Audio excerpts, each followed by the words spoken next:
friends, welcome to the Sapna's Homeschooling YouTube channel, and today we are going to solve our 7th standards second lesson, EVS second lesson, plant structure and function, its exercise. नमस्कार विद्यार्थ्यांनो, आपण या धड्यामध्ये प्लांटचं structure, त्याचं function आणि प्लांट्सबद्दल एकूणच त्याचे रूट्सबद्दल माहिती घेतलेली आहे. आता या लेसनमध्ये आपण याच्या सगळ्या एक्सरसाइजचे क्वेश्चनचे आन्सर इथे लिहिणार आहोत. एक एक करून आपण बघूयात. तर या चॅनलला जर तुम्ही नवीन असाल तर पटकन हा चॅनल सबस्क्राईब करा, बेल आयकन दाबा, म्हणजे तुम्हाला तुमच्या आवडीचे महत्त्वाचे विषय तुम्हाला तुमच्या मोबाईलवर सर्वात प्रथम भेटतील. आणि मी आहे सपना टीचर, मी पुणे जिल्ह्यात नाही. तुम्ही कोणकोणत्या भागातनं माझे व्हिडिओ बघता मला सांगाल. First question, give examples of 3 plants that have spiny fruits. 3 example द्यायचे. जॅकफ्रूटला स्पायनी फ्रूट म्हणतो आपण. नंतर धतुरा आणि कॅस्टर. स्पायनी स्टेम कॅक्टस आहे, सिल्क फ्लॉस ट्री आहे, सिल्क कॉटन ट्री आहे.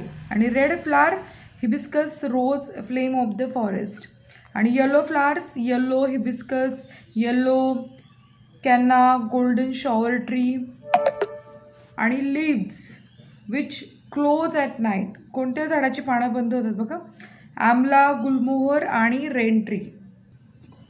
सिंगल सीडेड फ्रूट मँगो आहे, बेरीज आहे आणि कॅश्यू आहे. मेनी सीडेड फ्रूट्स गुआवा आहे, जॅकफ्रूट आहे आणि वॉटरमेलन आहे. आता आपण सेकंड क्वेश्चन बघूयात.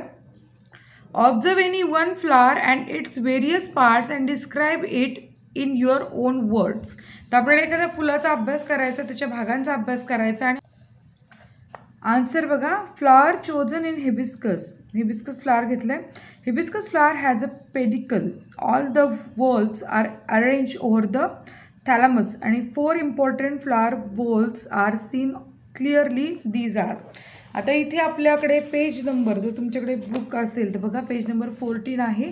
पेज नंबर 14वरती आपल्याला याचा पूर्ण सेक्शनच दिलेला आहे हिबिस्कस फ्लावरचा. ऑब्झर्वेशन करायला पण स्कोप आहे, त्याची नावं पण माहिती होतील. आणि तुमच्या आसपास कुठे हिबिस्कस फ्लावर असेल तर तिथे बघा. आता आपण सगळी नावं व्यवस्थित एक्सप्लेनेशन लिहूयाचं ऑब्झर्वेशनचं. Calyx has 5 sepals, this part is green. Corolla is made of 5 petals which are big and bright and red in color. The petals are free from each other. C. Androecium. This part is male part of flower. The stamen looks like a long tube. At the end of this tube are seen anthers. Anthers are attached to this tube by tiny filaments. Pollen grains are seen on the anthers. Some of the pollen grains stuck up to the hands. म्हणजे आपण जेव्हा एखाद्या हिबिस्कसच्या फ्लावरला हात लावतो ना, तर त्याच्या सगळ्या टोकाला जे भाग असतो त्याला आपण कधी हात लावला असेल तर आपल्याला बोटांना इथे बघा असा पोर्शन असतो, तर हा हळदीसारखा पार्ट आपल्या बोटाला लागतो, पिवळा पिवळा. Gynoecium. This is a female part of a flower.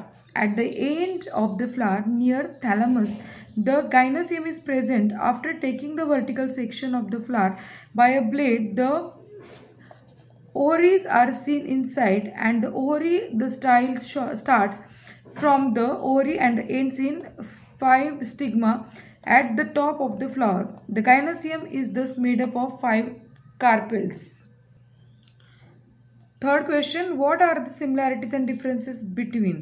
Now we have to write all the similarities, सारखेपणा, and differences म्हणजे विरोधी. या दोन्ही गोष्टी आपल्याला याच्यातल्या लिहायच्या आहेत. जवार अँड मूग. ज्वारी आणि मुगामधला सिमिलॅरिटी काय आहे? Both are food stuff. दोन्ही खाद्यपदार्थ आहेत. डिफरन्सेस बघू. Jowar grains are seen in cobs. Moong seed is full of proteins. Jowar seed has single cotyledon. Moong seed has cotyledons. इथे सिंगल आहे आणि इथे कॉटिलेडॉन्स आहे. 2 कॉटिलिडॉन. सो 2 कॉटिलिडॉन महत्त्वाचे, ते सिंगल हा डिफरन्स आहे. B. Onion and coriander. Similarities. Both are consume in the form of salads. They are used as supplementary food stuffs in cooking and also for garnishing. कोथिंबीर आणि कांद्यातला फरक लिहायचा, सारखेपणा सांगितला आपण इथे. Onion is growing from seed or its bulb. And coriander are leaves. Onion is a monocotyledonous plant and coriander is grown from its seed. Leaves of banana and mango. केळीचं पान आणि आंब्याच्या पानामधला फरक. Similarities, both are leaves have religious importance and sacred, म्हणजे आपल्या धार्मिक कार्यासाठी फार महत्त्वाचं आहे केळीचं पान आणि आंब्याचं पान. डिफरन्सेस बघू. Leaves of banana and leaves of mango. Banana leaf has a parallel venation. Mango is a dicotyledonous plant. तर इथे जेव्हा पण आपण आंब्याचं पान बघतो आणि इथे बनाना म्हणजे केळीचं पान बघतो तेव्हा त्या पानावर त्याच्या आडव्या लाईन्स असतात बघा, उभ्या एक अशा लाईन्स असतात.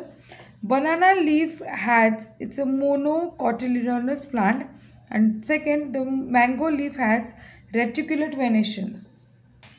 Coconut tree and jawar stalk plant. Similarities, both are monocotyledonous plants that yield food stuffs. And coconut tree and jawar stalk plant. Coconut tree is strong and very tall. Jawar plant dies soon after the cob is grown. Coconut plant is perennial and jawar stalk plant is dwarf and weak. Question number 4. Explain the following images in your own words. आता या images आहे आणि हे दोन दाणे आहेत, हे दोन दाण्यांना आपल्याला एक्सप्लेन करायचं आहे. A figure and B figure. न figure is the monocotyledonous seed. It is a grain of maize, म्हणजे मक्याचा दाणा आहे. Figure B is the dicotyledonous seed. It is a bean seed. तर हे बीन आहे आणि हे मेज आहे. म्हणजे each figure show entire seed grain and a longitudinal section of the same. In figure A, the radicle and the plumule is seen inside the covering surrounded by starchy substance. There is a single cotyledon. And fourth, in figure B, the radicle and the plumule are seen on the upper side of the cotyledon. There are two cotyledons. So हा जो फरक आहे या seed मधला ह्याच्या इमेजेसवरून आपण सांगितलाय. Now the question number 5, describe the functions of various parts of a plant. So आपण answer बघूयात. Various part of plant are as follows. Root, stem, leaves, flower and fruit. असा पण प्रश्न येतो की various plantचे various plant कोणते, त्याला तुम्ही हे उत्तर लिहू शकता आरामात. दुसरा मुद्दा याचा फंक्शन ऑफ द रूट. तर रूटचं फंक्शन लिहिताना anchoring and supporting the plant हे सगळ्यात महत्त्वाचं आहे. Absorption of water and mineral second. And some root show some modification for performing additional function. तर हे ॲडिशनल फंक्शन्स आहेत रूटचे, जसं की एरियल रूट्स हवेमध्ये जे असतात, हवेतनं मॉइश्चर घेतात ते absorb moisture from air. Stilt root give additional support. Runners help the vegetation propagation. Breathing roots आणि breathe for plants. Some underground root store food materials. आता आपण तिसरा पॉईंट बघतोय, फंक्शन ऑफ द स्टेम. स्टेमचं function बघतोय. सगळ्यात महत्त्वाचं to hold all the branches of the plant. To perform function of photosynthesis as in cactus. And third आहे to transport water absorbed by the roots to all the part of the plant and to transport food prepared by the leaves to various plant parts. And D आहे modified stem perform functions such as food storage, reproduction, support, etc. Function of the leaves. Production of food by performing photosynthesis. Second, transpiration, that is giving out excess of water. And C, modified leaves perform additional functions such as reproduction, food storage, support, etc. आणि पाचवं आहे function of flower. तर मूलतः त्याचं reproduction एवढंच आहे. आणि function of fruit, production of seeds and storage of food materials. Question number 6, certain properties are mentioned below. Find a leaf corresponding to each property and describe those plant. म्हणजे आपल्याला इथे leaves with smooth surface. तर केळाचं पान हे smooth surface असतं. तर त्याच्याबद्दल आपल्याला काय करायचं आहे आता की प्रत्येकाबद्दल आता each property and describe those plant. आपल्याला आता केळीबद्दल डिस्क्रिप्शन लिहायचं, बनानाबद्दल डिस्क्रिप्शन लिहायचं आहे, कारण स्मूथ सरफेसचं केळ हे एक महत्त्वाचं प्लांट आहे. Banana plant has smooth leaves which are used as feeding plate in many state of India. Feeding plate म्हणजे जेवणासाठी ताट म्हणून बनाना लीफचा वापर करतात. The banana plant is the largest herbaceous flowering plant. It grows from the structure known as corm. It looks like a tall and sturdy tree, but its trunk is actually a false stem or pseudostem. The leaves of banana plants are composed of a petiole and lamina. The base of the petiole widens to form a sheath. The tightly packed sheath make up of the pseudostem which support the plant. Each pseudostem normally produce a single inflorescence, also known as banana heart, locally known as केळफूल. जे केळफूल असतं ना त्याला banana heart म्हणतात. Banana grow from a केळफूल. Second बघा इथे leaves with a rough surface. प्राजक्ताचं जे झाड आहे ना त्याला रफ सरफेस असतो.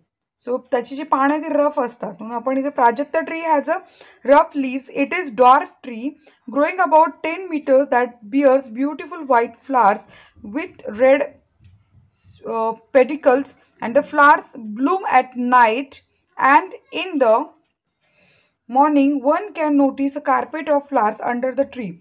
The rough leaves of this tree are extremely medicinally. Many Ayurvedic and homeopathic drugs are prepared from these leaves. There are many mythical tales about the tree in India, mythological literature, however, in English. This tree is called tree of sorrow because the flowers cannot sustain the sunlight and dry up soon with the daybreak.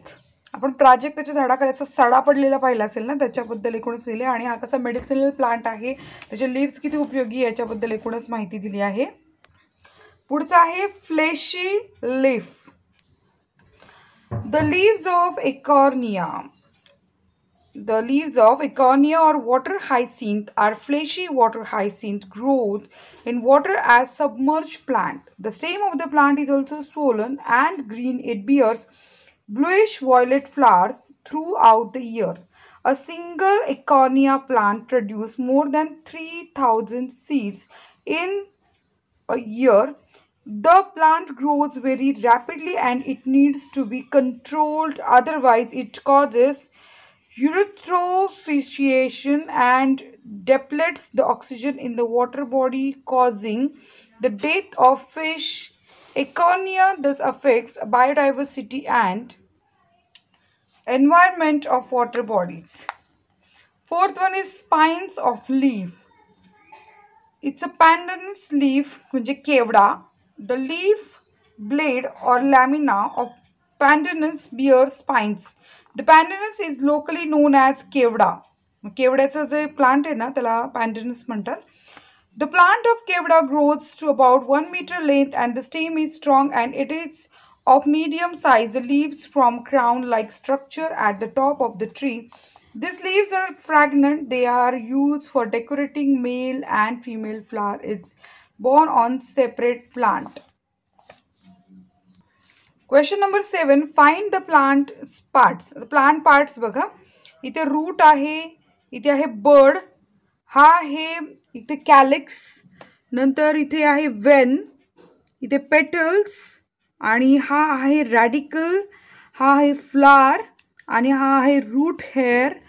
So तुम्हाला इथे दिसले असतील हे सगळे parts. Mark करून घ्या, त्याप्रमाणे लिहून घ्या. सो आपला लेसन इथे संपलाय. जर व्हिडिओ आवडला असेल तर लाईक करा, शेअर करा, कमेंट करा आणि सपनाच होमस्कूलिंग चॅनलला सबस्क्राईब करा. धन्यवाद.